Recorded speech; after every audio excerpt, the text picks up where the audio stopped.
Welcome to Programming for Designers. This is Trish Ladd, WIP400 Platt College.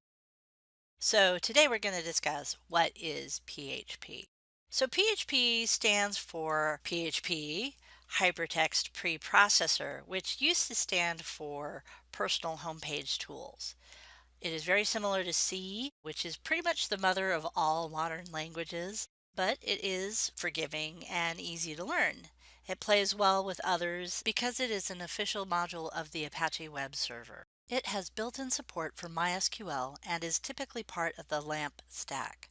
That is Linux, Apache, MySQL, and PHP. File names must have an extension of PHP or one of the other acceptable formats, and this lets the server know that it must process the file with the PHP engine.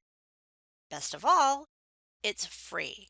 So let's talk about the process of how this works. So PHP is commonly installed on many servers. As I mentioned, it was the P in LAMP. These technologies work very well together to create the great majority of websites on the web today.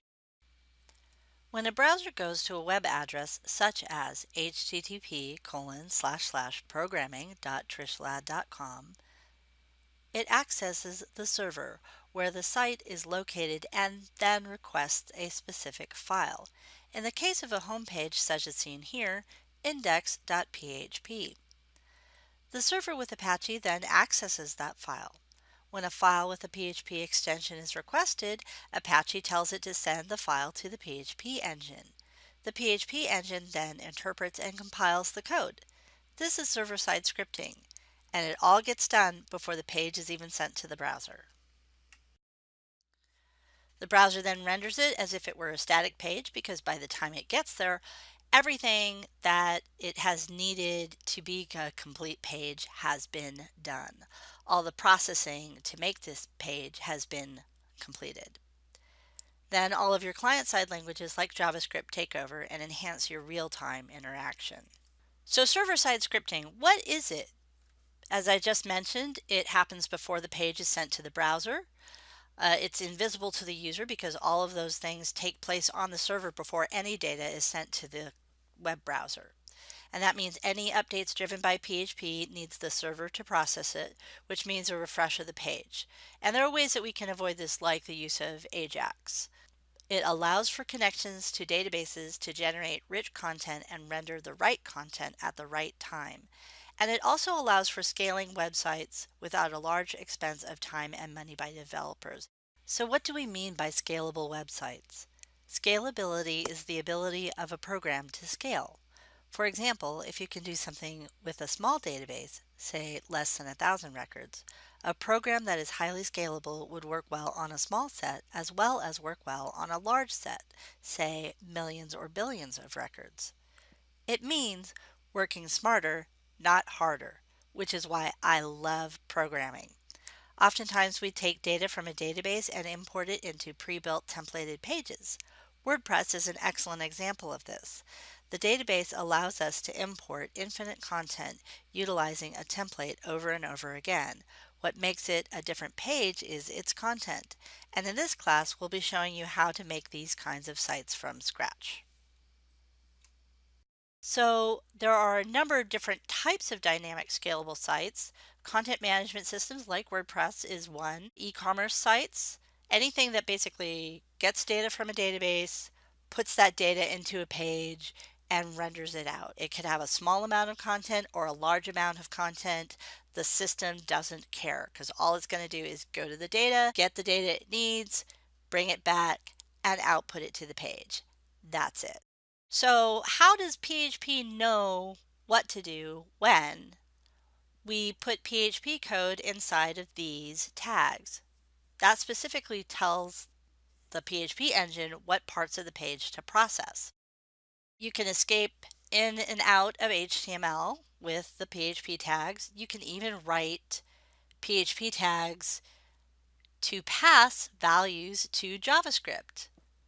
It's really an incredible thing. The output from server-side processing becomes whatever you want it to be, like HTML, for example. You just have to tell it what to do and when to do it, and it will do it for you. So here's a quick example. You can see that we have some normal HTML on that page. Just an H1 tag has HTML in it. We escape into PHP, and then we have echo hello world. Make sure that whenever you have an opening PHP tag, you have a closing PHP tag. There is one small exception to this, but primarily whenever we're working within HTML, that's what we need to do. So comments. We can have many types of different comments available to us in PHP. We can have slash slash just like we see in JavaScript. We can use the hashtag or pound symbol for a single line comment. And then if we want to render out a whole block of comments, we can use the CSS comment format. Print and echo pretty much do the same thing. They both print out to the page, but the format of echo versus print is a little different. Echo can use parentheses, but in our example, we're not showing that.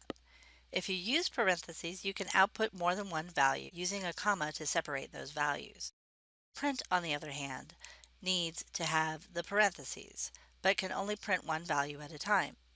Additionally, it will let you know if it has successfully rendered with a return value of 1 for success or 0 for failure. In PHP, all statements or expressions must be terminated with a semicolon. In JavaScript, unless we are in strict mode, it's more forgiving. With PHP, it will pitch a fit if you do not terminate your lines properly and your page will not get rendered. PHP is not fault tolerant. Now, there are some differences in the way that quotes are used rather than quotes in JavaScript. Quotes in JavaScript, it doesn't matter as long as they both end the same. A single quote ends a single quote. A double quote ends a double quote.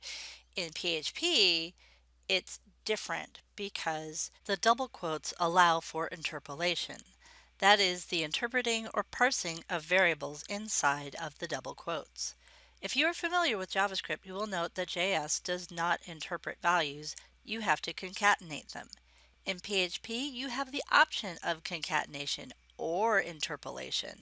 It might be easier if you see it in action, and I'll show you that now. An easier way to demonstrate the difference between single quotes and double quotes is to put it into something like this. When we're just making plain old ordinary string data, we could just do this, some text. When we want to output data and it needs to be interpreted, it needs to be in double quotes. So here you can see the value of single quote is some text. The value of single quote on line 21 is some text. But that first one, it says scalar single quote. That's because it's in single quotes.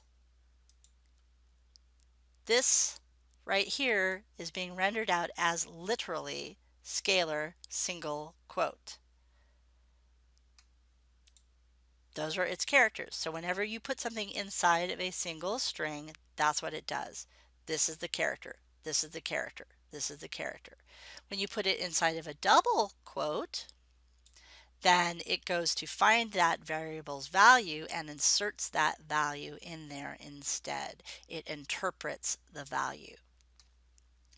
The backslash basically says that this is a literal character. So that's how I output scalar single quote inside of the double quotes.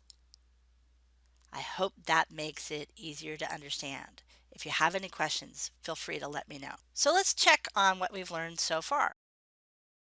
What is PHP? Technically, PHP is just a preprocessor. That's all it does, is it preprocesses the data and then outputs it to the page. Where does PHP do its magic? On the server, of course. What characters let the PHP engine know that there is code to be interpreted? The PHP tags, and that is our lesser than, question mark, PHP, and then you end that with the question mark and the greater than. I hope you found this lecture to be informative. Feel free to ask any questions you have about this material and I'll see you in class. In the meanwhile, happy coding!